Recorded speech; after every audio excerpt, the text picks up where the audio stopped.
Welcome to Lecture 8 of Introduction to Exegesis. I decided I had a very small section on interesting language issues, and I decided to combine it with a longer section on the formation of the canon. So in total, this lecture is going to be a little longer. Lecture 8, the first section will be interesting language issues, and then formation of the canon, second section. So, let me just tell you a few interesting things that are kind of leftovers from the section we did on textual criticism and biblical studies. If I ask you what language did Jesus speak, will you be able to tell me? Can you say it out loud right now? See if you get it right. I'm going to switch the slide. Jesus spoke Aramaic. There are those who argue that he spoke Hebrew, and he certainly could read Hebrew and was also probably able to speak Greek and maybe Latin as well. But the normal language of the people on the Palestinian countryside was Aramaic, the language they learned when they were in the exile in Babylon, which is a related language to Hebrew. They have many common words and cognates. So people of that time spoke, even regular people on the street spoke several languages.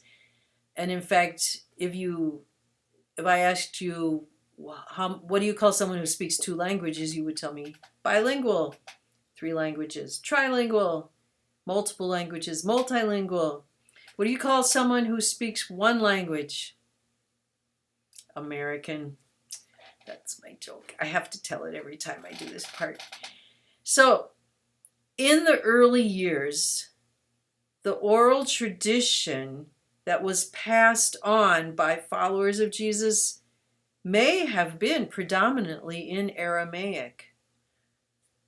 Joe Schmo would have gone home after listening to Jesus preach and said to his wife, "Hey, guess what Jesus said today?" And he would have been telling her that in Aramaic in the household. It could be that some of the first written record and the first collected materials about Jesus were also in Aramaic. But the oldest form we have is what's in the New Testament, and that was all written in Greek. So be sure you think about that when you're concerned about wanting to know the exact words of Jesus. We don't have the exact words of Jesus except in a very few cases. When you look in your New Testament, in the Gospels, you'll find every once in a while the Gospel writer quoting the Aramaic. Talitha kumi, Jesus says to the little girl when he raises her from the dead. That's what he actually said. So when we move from the mouth of Jesus to the New Testament, we are already dealing with one generation of translation. That's one reason why there are some differences between the Gospels. There are other reasons for that as well. Another thing is that when the New Testament quotes the Old Testament, which was originally written in Hebrew and a little bit of Aramaic, the source for that quotation appears to be not the Hebrew, like the author of the Gospel went to the Old Testament and looked at the Hebrew and then translated it into Greek, but rather the Septuagint. He's using a translation that's already in Greek, the translation of the Old Testament that was created several centuries before Jesus was born. So when you read, that's one reason why you will see a difference between a quotation of Isaiah in your New Testament and that same passage in the Old Testament. And finally, the style and the quality of the Greek of the New Testament varies greatly. The Revelation has been called Jewish Greek, poorly done. It's clearly a guy who does not have Greek as his first language, and he's having an ecstatic vision. Luke and Acts are beautiful Greek, like literary Greek, with a classical touch, even a touch like Luke knows classical Greek. yet he also adds a Septuagintal style to it, which is quite interesting to follow. Hebrews, likewise, is also relatively polished Greek, more similar to the later patristic style. Paul's letters are in a more rabbinic style of teaching. Mark is in a hurry, so his sentences are awkward. John is not his Greek is not his first language, but he's writing in Greek on purpose, so he's writing very simply. He has a small vocabulary, but also thinking very deeply, so with very profound, deep thoughts. And so that was section A. Now we move to section B, which is the formation of the canon. When we come to this section, we're thinking about, first of all, the fact that Jesus didn't leave any writings, and he didn't have a traveling secretary writing down what he wrote, what he said. So there's this writing of documents about Jesus, and then for the pastoring of the early church that happens in the first 50 to 80 years after Jesus rises from the dead. Jesus didn't ascend into heaven and pocket New Testaments fell down into everyone's hands, right? These documents had to be written. There had to be reasons for writing them. There was never any sense in the first 100 years of the church that there would ever be such a thing as the New Testament. That was not a plan, except by God, I suppose. There were other documents written. Why did these 27 come to be gathered into what is now the second part of the Christian Bible? We'll start by looking at the word canon. The Greek word for canon. My cursor, I'm not finding my cursor here.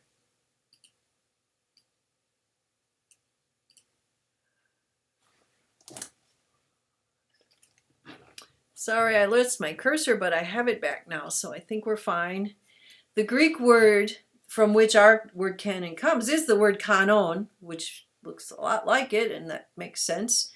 And the kanon was a piece of reed growing in the swamp, very straight, so that it would be really good for using as a measuring stick. So you could go into the city and find carved into stone a length of measurement, and you could cut your reed to fit that, and now you could carry it everywhere and use it to measure things. Well, that meant that reed came to be recognized as a standard or a rule. And now think about the fact that our ruler, that measures the 12 inches, it's called a ruler, right? It's a recognized standard. It is the standard for how much 12 inches is. So canon, first of all, became a standard or a rule. And in connection to the early church, then, the reason we use that word is because now we have a rule or a standard by which we judge a group of documents to decide which ones are authoritative. So if you wanted a definition of the canon, it would be the New Testament canon is the list of the authoritative documents of the Christian church. What documents do we consider authoritative to our faith and praxis? All right. Well, let's look at the process that the church went through to decide the canon. There are 3 steps. The first one was that the documents were written and circulated, and they were separate. They weren't written as one book. They were written as 27 different letters and tracts, not really books at all. So they existed first as separate literary units. Maybe a church would have one of the Gospels, if they were lucky, and maybe they had a couple of Paul's letters, maybe one of the Catholic epistles. Most people didn't know the Revelation in the early years. And we're talking, the Revelation was probably written in the 90s, so nobody had even had a chance to have it for a long time. And then the church would find out, over in Thessalonica, they've got 2 letters that Paul wrote. Let's go get copies of those. And so they would send somebody over there who was literate, and he would write out the text of those letters and bring it back. And maybe in the process, if his church had some copies of something, he would take them copies to trade. So as churches learned of the availability of other documents that they were beginning to think of as authoritative, they would make copies and then share their holdings with others. That led very naturally then to collections being made. First of all, in any particular place, there was a collection of the separate documents. Paul may have been the reason why this happened.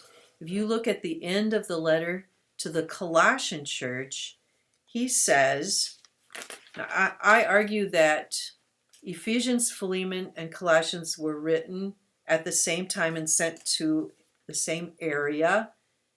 And Laodiceans, there may have been a 4th letter called Laodiceans, and otherwise it may be Ephesians, because the title of that letter is less certain. But at the end of Colossians, Paul says, greet the folks in Laodicea.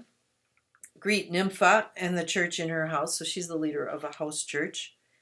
And when this letter is read among you Colossians, well, I have it read in the church of the Laodiceans. So what he's instructing them to do is to make a copy of the letter that Paul wrote to Colossae and carry it to Laodicea and read it to them and probably leave it there. And then to make a copy of their letter, because he says, for your part, read my letter that is coming from Laodicea. So both churches had a letter. They each made a copy and traded. Right? So there's this beginning of the collecting. And Paul's instruction there may have been the reason why it started. I think they would have done it anyway, but he may have kick-started it or jump-started it. All right. So then we have other things that we know about. First Clement is a letter that was sent from Rome to Corinth in 95. And it cites Paul's letter to the Romans, which makes sense that it was in Rome, and his letter, the first letter to the Corinthians, and Hebrews. I think he also alludes to Matthew. So what does that tell us? It tells us that in Rome, at least those 3 letters existed. So there's beginnings of a collection. Already in 95 or earlier, it's there when he writes. Marcion, who we will spend some time on in the year 140, quotes 10 of Paul's letters in this order: Galatians, 1st and 2nd Corinthians, Romans, 1st and 2nd Thessalonians. He calls Ephesians Laodiceans, so there's that question again. Then Colossians, Philippians, and Philemon in that order. So notice Marcion had access to all these letters, and he categorically rejects other documents that end up in our canon, and that means he had access to those as well. So he's in a place where there's access to a lot of documents that end up in the Bible in the year 140. And then we can look at ancient manuscripts. You know that P46 must be a papyrus by now, right? Papyrus number 46, which is around the year 200, is a collection of the Pauline letters, including Hebrews.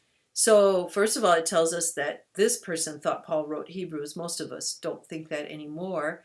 But also that wherever this papyrus document was copied, all the Pauline letters were available there.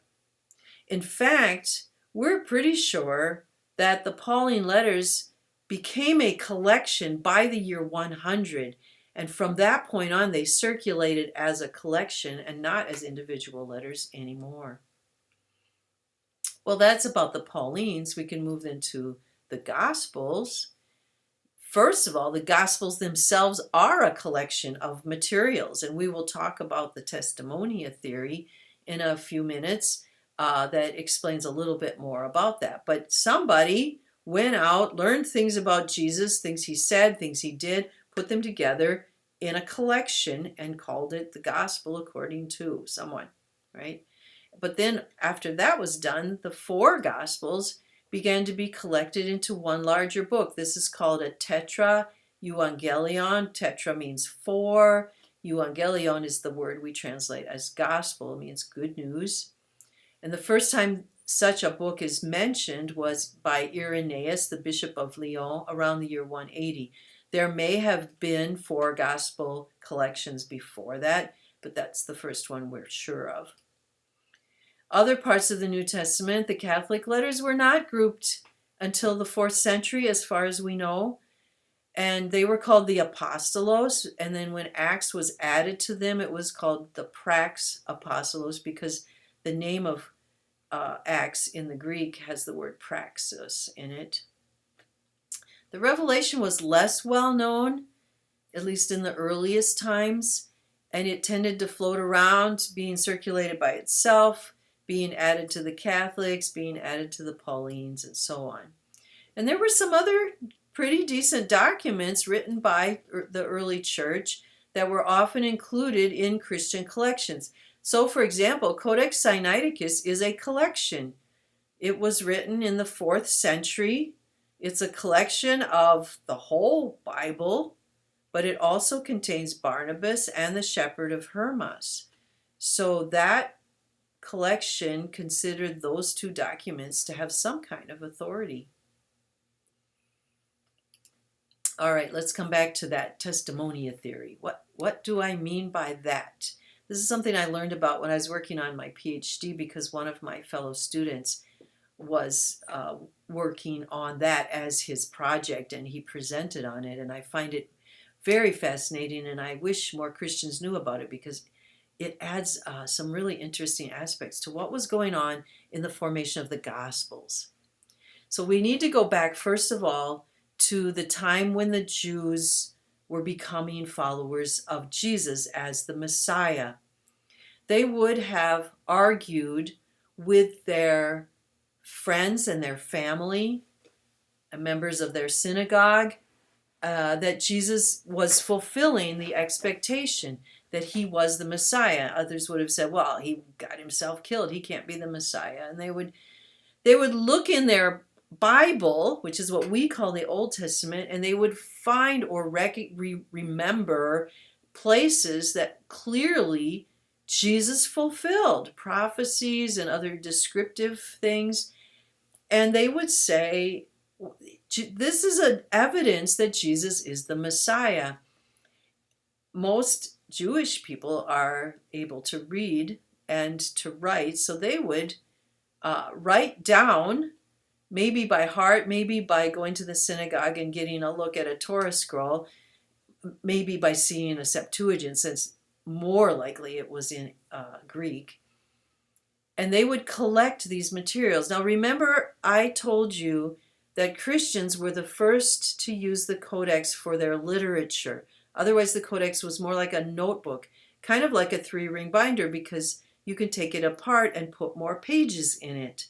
Well, that's useful. This shows us why Christians who were forming Gospels would not have used a scroll, because they're collecting materials. First, they were collecting apologetic materials to prove that Jesus was the Messiah. So they were collecting passages from the Old Testament. Then they start writing out the things that Jesus said and did and inserting them in between the pages, so that they have basically, this is the prophecy, this is how Jesus fulfilled it. Here's another prophecy, here's how Jesus fulfilled it. Well, now I'd like you to stop and turn this off a second and go get Matthew's Gospel and open it up and look at chapters 2 through 4. All right. So if you have a good Bible, it should show you quotes of the Old Testament, poetry, and other things in italics, in bold, and perhaps even set aside in poetic stanzas.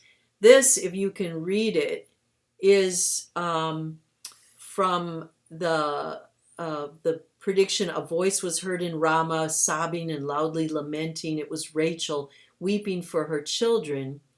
Well, the author of Matthew connects this to the killing of the babies in Bethlehem and Jesus' family fleeing.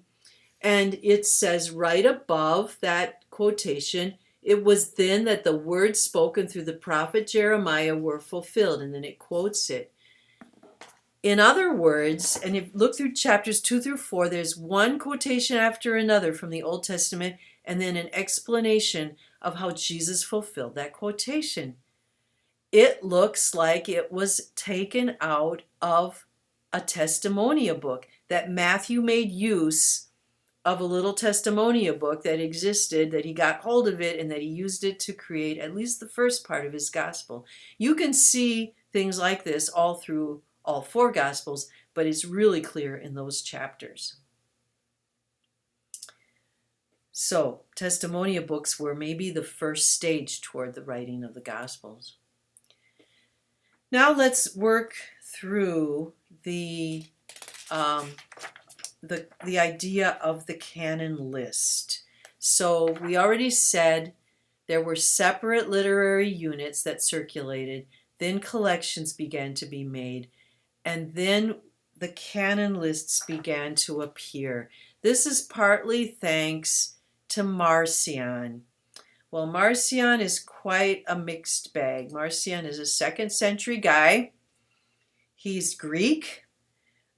He's an evangelist, a very intelligent man, a scholar. He believes that Jesus is to be followed something like God anyway. I think he thinks he's God.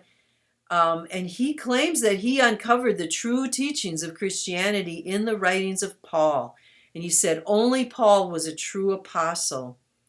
Harnack, in the History of Dogma, said only Marcion understood Paul, and he misunderstood him, because Marcion was an evangelist, but he was also a heretic. He was a docetic Gnostic, which means he really struggled, as many Greek people did, with God taking on human flesh. And they tried to find solutions for that, such as saying that Jesus only appeared to be human, because human flesh is dirty, and that they couldn't imagine that God would take it on. Well, God did take on our humanity. That's central to the Christian faith. So Marcion is a heretic. He rejected the entire Old Testament, the Hebrew Bible, and much of what we now consider the New Testament wasn't yet decided then. He seems to have been the first person to ever make a canon list. He considered 11 things to be authoritative: the Gospel of Luke, which he revised, and 10 of Paul's letters, which he revised. Well, when he created and produced this canon list and talked about it, the other church fathers who were Orthodox, they said, no, that's wrong. First of all, you shouldn't change the words. And second of all, this is not the list of the authoritative documents of the church.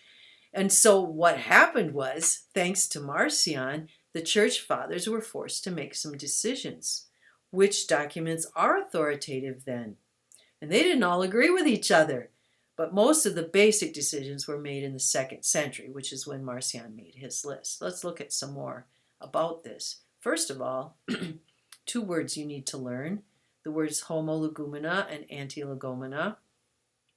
Homo means the same, anti means against, right?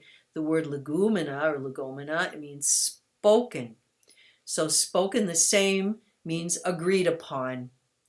20 of the books that made it into the canon, everybody agreed with. There was no argument, right? But there were 7 that were argued about. They're the anti-legomena. James, because he seems to teach salvation by works. Hebrews, because it's an unknown author and he seems to reject a second repentance. Jude, because he cites two non-canonical documents, the Assumption of Moses and Enoch. Second Peter, because it's related to Jude. Second and Third John, because they're such tiny little books that don't seem to add much. And the Revelation, because it's a little bit weird, wasn't very well known, especially in the Eastern churches. So they had to be argued out and did eventually make it into the canon. There were other documents that were also anti-legomena because they were argued about, but did not make it into the canon. The three that we've mentioned during this lecture were all good documents, but they didn't get the backing. Shepherd of Hermas is actually a 2nd century document, Epistle of Barnabas and 1 Clement, which was written in 95, right? But finally, there came along Athanasius, the Bishop of Alexandria, in the year 367 AD. And Athanasius is, as far as we know, the first person to produce the exact same list of 27 documents that we have today as our canon. And it was then later ratified. Now that might make it sound like, wow, we didn't even know what the New Testament was going to be until the 4th century. Well, no, that was when the final canon list was decided. Let's have a look at how soon people were already recognizing these documents as authoritative.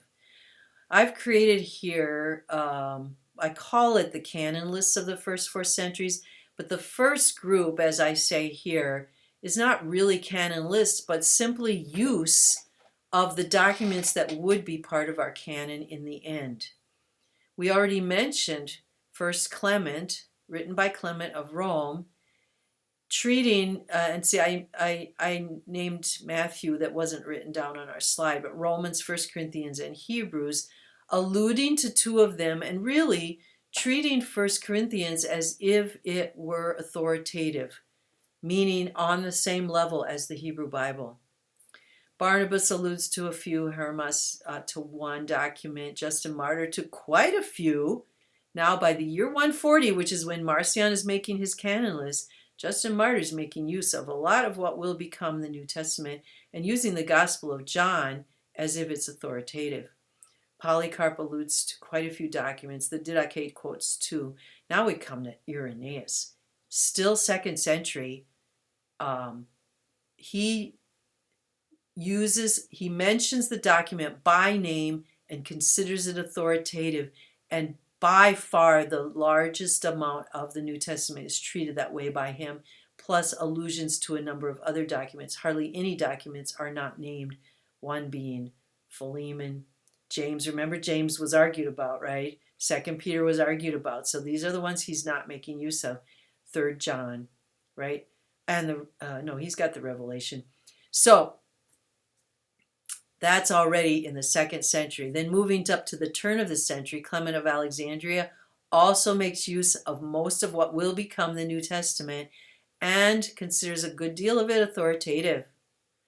Tertullian alludes to most of the New Testament, as does Origen, and really maybe we ought to say that he treats more of it as authoritative than is implied by this list. Eusebius, now we're moving into the 4th century, is pretty clear on recognizing most of these documents as New Testament, as authoritative documents. So then we move to the actual canon list. Marcion was the first, and then we get the Muratorian canon and the Cheltenham canon, which are listing as authoritative most of the New Testament, with just a few problems in those anti-legomena. And then comes Athanasius in the middle of the 4th century and produces the list of 27. And in the end, when they had the council at Carthage and the council at Hippo, they ratified Athanasius's list. All right. Well, that shows you that the recognition of the documents as authoritative was much earlier than the actual creation of the canon list. Let's talk about a more traditional way of looking at how documents were put into the canon. So this is the traditional explanation for the formation of the canon, and you will find this in quite a few books about the New Testament and about the canon.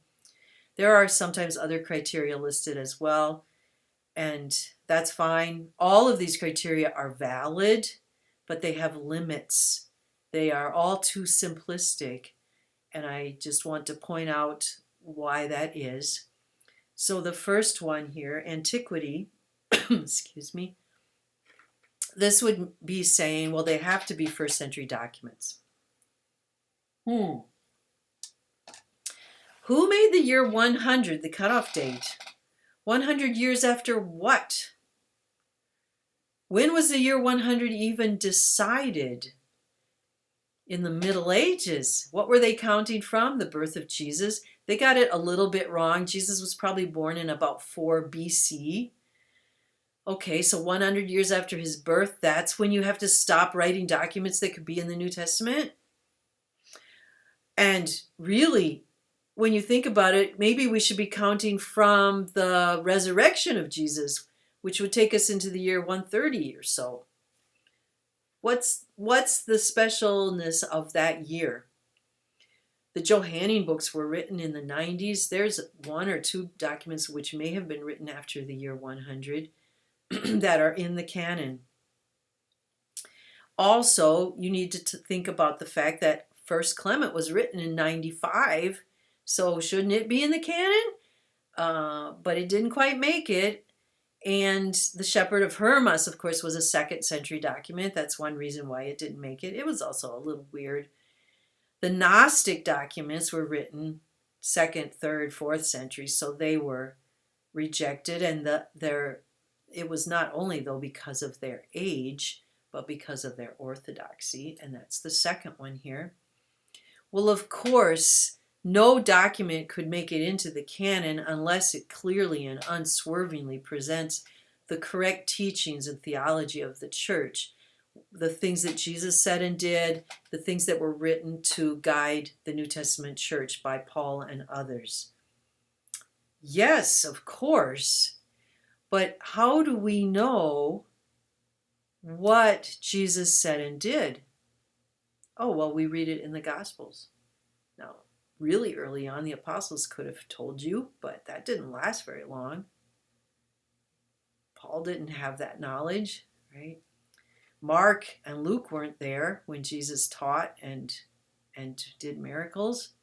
So, orthodoxy is a bit of a circular argument. How do we know what Jesus taught and did? From the Gospels. Which documents are the authoritative documents of the early church? The ones that present the correct teachings and actions of Jesus. Well, how do we know they do? Because, right? So there's a problem there. Bart Ehrman has said that that orthodoxy was determined by the most powerful people, the one who won the theology fights. Well, I don't think that's true. I think the Holy Spirit guided the decisions of the early church as to which documents were authoritative, but you can see the weakness of this criterion. And finally, apostolicity. Well, this would be saying all the documents in the New Testament need to have been written by the apostles, and we'll count Paul. And who knows how you define apostle after Paul starts calling other people apostles, like Junia. But Mark and Luke, if they wrote those Gospels, were not apostles. And the 4 Gospels are actually all anonymous. They don't claim a certain authorship, but let's say, as I think, all 4 of them were written by who they're named for. Then people would say, well, they have to be written by an apostle or an associate of an apostle. So Mark was closely connected with Peter, Luke was closely connected with Paul, and so that's why they got to write documents. But we also have Hebrews, for which we do not know the authorship, and so a few other documents where the authorship is disputed. So you see here, again, it's not a clear-cut criterion. And so, even though such criteria were part of the process, as the church fathers decided, it was not as clear cut and linear of a process as we often think. More liberal Bible scholars might even say, similar to what Ehrman said, that a bunch of powerful people sat down and talked through the documents and decided what would be the canon. And I think that we need to see this differently. This was not a linear process. This was chaotic and even messy at times, even seemingly haphazard, but the Holy Spirit was at work.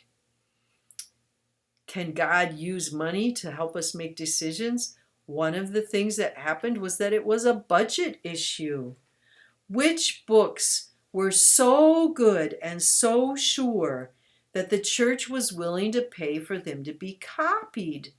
It costs a lot of money to make a copy of even one gospel, let alone an entire collection of books. How will we decide? Can we have everybody's favorite book? No, we have to decide. Money forced them to make choices. It was too expensive to include everyone's favorite books. And it's not only about copying them, but also about the work of translating. We were already translating the New Testament into Latin before the canon was decided. In the 3rd century, 100 years earlier, we were translating books. That shows you again that they were already being considered authoritative because they were worth copying and translating. So it's important to note that the canon was accepted in a very different way. Those church leaders who were Athanasius, for example, who were bishops at the time that the canon was decided, they had been pastors of parish churches. They had used these documents. They had read from them in the church, and they had seen which of these documents fed their people and helped them grow in their faith. These were tested documents, not about power, about effectiveness. They knew which documents rang true in the heart and soul of the church. It was a grassroots up decision. Most of the rejected documents, besides the ones I've named, were theologically heterodox, not orthodox, especially the early Gnostic writings, which were also at least 100 to 200 years later. And that's all about the formation of the canon. We move to biblical criticism next.